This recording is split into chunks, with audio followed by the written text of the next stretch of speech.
ವಿವೇಕ ಚೂಡಾಮಣಿಯ 3ನೆಯ ಶ್ಲೋಕವನ್ನು ನಾವು ನೋಡ್ತಾ ಇದ್ವಿ. 3ನೇ ಶ್ಲೋಕ.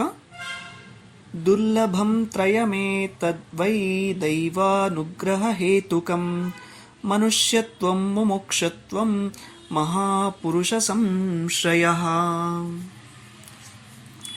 ಈ ಶ್ಲೋಕ ತುಂಬ ಅದ್ಭುತವಾದಂಥ ಶ್ಲೋಕ, ಬಹಳ ಪ್ರಸಿದ್ಧವಾದ ಶ್ಲೋಕ ಕೂಡ. ಇದರಲ್ಲಿ ಮೇಲೆ ಹೇಳಿದ ಹಾಗೆ ಮುಕ್ತಿಯ ಮಹತ್ವ ಈ ಒಂದು ವಿಭಾಗದಲ್ಲಿ ಈ ಶ್ಲೋಕ ಬರುತ್ತೆ. ಈ ಶ್ಲೋಕ ಏನು ಹೇಳುತ್ತೆ ಅಂತ ಮೊದಲು ನೋಡೋಣ. ದುರ್ಲಭಂ ತ್ರಯಮೇತತ್ ದೈವಾನುಗ್ರಹ ಹೇತುಕಂ. 3 ವಿಷಯಗಳು ಬಹಳ ದುರ್ಲಭವಾದದ್ದು, ಅದು ದೈವದ ಅನುಗ್ರಹದಿಂದ ಮಾತ್ರ ಲಭಿಸುತ್ತೆ ಅಂತ. ಯಾವ 3? ಮನುಷ್ಯತ್ವಂ, ಮುಮುಕ್ಷತ್ವಂ, ಮಹಾಪುರುಷ ಸಂಶ್ರಯ. 3 ವಿಷಯಗಳು ದೈವದ ಅನುಗ್ರಹ ಇಲ್ಲದೆ ಅದು ದುರ್ಲಭ.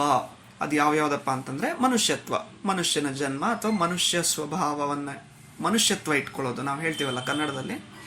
ಮುಮುಕ್ಷತ್ವ, ಮುಕ್ತಿಯನ್ನ ಹಂಬಲಿಸೋದು ಅದು. ಮತ್ತೆ ಮಹಾಪುರುಷ ಸಂಶ್ರಯ, ಮಹಾಪುರುಷರ ಸಾನ್ನಿಧ್ಯ ಮತ್ತೆ ಸಾಮೀಪ್ಯ. ಇದು ಬಹಳ ಬಹಳ ಬಹಳ ಮುಖ್ಯ. ಎಷ್ಟೊಂದು ಜನ ಮನುಷ್ಯರಿದ್ದಾರೆ, ಹಾಗಂತ ಅಂದ್ಬಿಟ್ಟು ಅವ್ರು ಎಲ್ಲರಿಗೂ ಮುಕ್ತಿ ಪಡಿಬೇಕು ಅಂತ ಏನು ಆಸೆ ಇರೋದಿಲ್ಲ. ಆಸೆ ಇಲ್ಲದೆ ಇರೋದು ತಪ್ಪು ಅಂತಲ್ಲ, ಹಾಗಂತ ಆ ಆಸೆ ಒಂದು ಹೇಳ್ತು ಅಂತಂದ್ರೆ ಗುರುಗಳು ಹೇಳ್ತಾರಲ್ಲ, ಈ ಪ್ರಶ್ನೆ ಹೇಳದೆ ಒಂದು ದೊಡ್ಡ ಭಾಗ್ಯ ಜೀವನದಲ್ಲಿ ಅಂತ. ಸೊ ಮನುಷ್ಯತ್ವ ಇದೆ ಅಂತ ಮೊದಲು ಅರ್ಥ ಮಾಡ್ಕೋಬೇಕು. ನಾವು ಮನುಷ್ಯರು ಅಂತ ಅರ್ಥ ಮಾಡ್ಕೊಂಡಾಗ ಮನುಷ್ಯ ಜೀವನದ ಉದ್ದೇಶ ಏನು ಅನ್ನೋದ್ರ ಕಡೆ ಗಮನ ಹೋಗುತ್ತೆ. ಆ ಗಮನ ಏನಪ್ಪಾ ಅಂತಂದ್ರೆ, ಗಮನ ಅಂತಂದ್ರೆ ಗಮಿಸೋದು ಅಂತ ಅರ್ಥ. ಅಂದ್ರೆ ಎಲ್ಲಿಗೆ ಗಮಿಸೋದು? ಮೋಕ್ಷ ಮಾರ್ಗದಲ್ಲಿ ಗಮಿಸೋದು. ಈ ಮೋಕ್ಷ ಮಾರ್ಗಕ್ಕೆ ಮೋಕ್ಷ ಅನ್ನೋದು ಏನು ಎತ್ತ ಅಂತ ತಿಳ್ಕೊಳ್ಳೋದೇನಿದೆ ಅದೇ ಮುಮುಕ್ಷತ್ವ.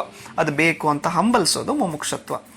ಸೊ ಇದು ಬಹಳಷ್ಟು ಜನರ ಮನುಷ್ಯತ್ವ ಇರುತ್ತೆ, ಬಹಳ ಏನದು ಒಳ್ಳೆಯ ವಿಚಾರಗಳಿಂದ ತಮ್ಮ ಜೀವನವನ್ನ ಒಳ್ಳೆ ಸದಾಚಾರಗಳಿಂದ ಎಲ್ಲ ನಡೆಸ್ಕೊಂಡು ಹೋಗ್ತಿರ್ತಾರೆ. ಆದ್ರೆ ಮುಮುಕ್ಷತ್ವ ಅನ್ನೋದು ಇರೋದಿಲ್ಲ ಅವರಿಗೆ, ಅದು ಬಂದಿರೋದಿಲ್ಲ. ಅದು ಬಂದಿರುತ್ತೆ ಎಷ್ಟೊಂದು ಜನಕ್ಕೆ. ಇದೆಲ್ಲ ಏನಿದು, ನನಗೆ ಮೋಕ್ಷ ಬೇಕು ಅಥವಾ ಮತ್ತೊಂದೇನೋ ಜ್ಞಾನೋದಯ ಆಗ್ಬೇಕು ಅಂತೆಲ್ಲ ಅನ್ಸಿರುತ್ತೆ.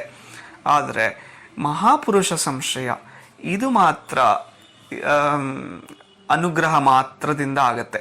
ಹಿಂದಿನ ಶ್ಲೋಕದಲ್ಲಿ ಕೋಟಿ ಜನ್ಮಗಳಲ್ಲಿ ಮಾಡಿದಂಥ ಪುಣ್ಯದಿಂದ ಇವೆಲ್ಲ ಲಭಿಸುತ್ತೆ ಅಂತ ಹೇಳಿದ್ದಾರೆ. ಇಲ್ಲಿ ನಾವು ಮಾಡಿದ ಪುಣ್ಯಕ್ಕೆ ಯಾವ ಬೆಲೆನೂ ಇಲ್ಲ, ಇದು ಕೇವಲ ಅನುಗ್ರಹದಿಂದ ಮಾತ್ರ ಅಂತ ಇಲ್ಲಿ ಮತ್ತೆ ಅದನ್ನ ಸ್ಪಷ್ಟಪಡಿಸ್ತಾ ಇದ್ದಾರೆ. ನೀವು ಮನುಷ್ಯರಾಗಿರೋದು ನೀವು ಮಾಡಿರೋ ಪುಣ್ಯದಿಂದ ಬಂದಿರೋದಲ್ಲ, ಅದು ದೈವದ ಅನುಗ್ರಹದಿಂದ, ದೇವರ ಅನುಗ್ರಹದಿಂದ ಅದು ಉಂಟಾಗಿದೆ. ಹಾಗೆ ಗುರುಗಳು ಸಿಕ್ಕೋದು ಅನ್ನೋದು ದೊಡ್ಡ ಒಂದು ಭಾಗ್ಯ. ಆ ಭಾಗ್ಯಕ್ಕೆ ನಾವು ಸದಾ ಋಣಿಗಳಾಗಿರಬೇಕು. ಏಕೆ ಅಂತಂದರೆ ನಮಗೆ ಅಂಥ ಗುರುಗಳು ಸಿಕ್ಕಿದ್ದಾರೆ, ಅಂಥ ಗುರುಗಳು ಇದ್ದಾರೆ ಅಂತ ಹೇಳಬೇಕಾದ್ರೇ ಮನಸ್ಸು ತುಂಬಿ ಬರುತ್ತೆ. ಸೊ ಮುಂದಿನ ಶ್ಲೋಕದಲ್ಲಿ ಮತ್ತೆ ಮುಂದೆ ನೋಡೋಣ. ನಮಸ್ಕಾರ.